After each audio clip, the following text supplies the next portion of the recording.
আসসালামু আলাইকুম বন্ধুরা, দেখতে পাচ্ছেন আমি কালকে এই চারাগুলা নিয়ে এসেছি রাজশাহী এগ্রিকালচার নার্সারি থেকে অনলাইনে পাঠিয়েছে। তো 12টি চারা পেয়েছিলাম।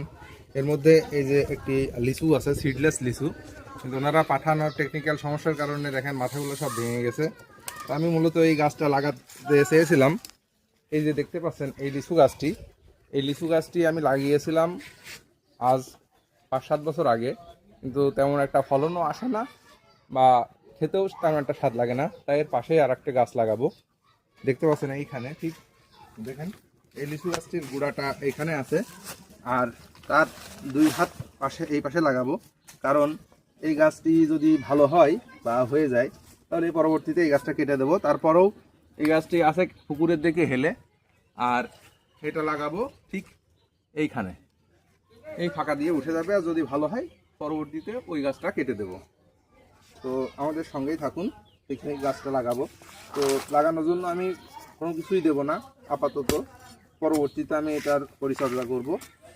এটা বাড়ির সামনে একটু ফাঁকা জায়গায় লাগাচ্ছি, পরিত্যক্ত জায়গায়। এখানে গাছের গোড়াটা আছে, ওই গাছটা দূরে আছে, এই গাছটা তার পাশেই লাগাবো। দুই হাত ডিফারেন্সে লাগাচ্ছি, কারণ ওই গাছটা হেলে গেছে পুকুরের সাইডে, আর এই গাছটা লাগাবো বাড়ির সাইডে। দেখতে পাচ্ছেন এটা একটা টবের চারা। আমি চেষ্টা করবো এই টবটি না ভেঙে বের করা যায় কিনা। এর মধ্যে অন্য কিছু চারা দেওয়া যাবে। দেখেন আগে ভালো করে থাবিয়ে নিলাম, নিয়েই দেখেন টবটি না ভেঙে আমি এটা বের করে ফেললাম। আসলে বোঝা যায় যে কোনটা টব থেকে বেরোবে আর কোনটা বেরোবে না। দেখেন কত সুন্দর শিকড় চারিদিকে।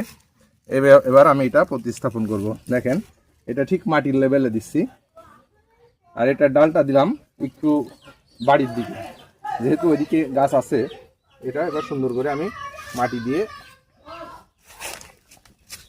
এটা দেব। তো যারা আপনারা গাছ লাগাবেন অবশ্যই এভাবে সুন্দর করে শিকড়গুলা ভিতরে দিয়ে রেখে দেবেন। তো ধন্যবাদ সবাইকে, আসসালামু আলাইকুম।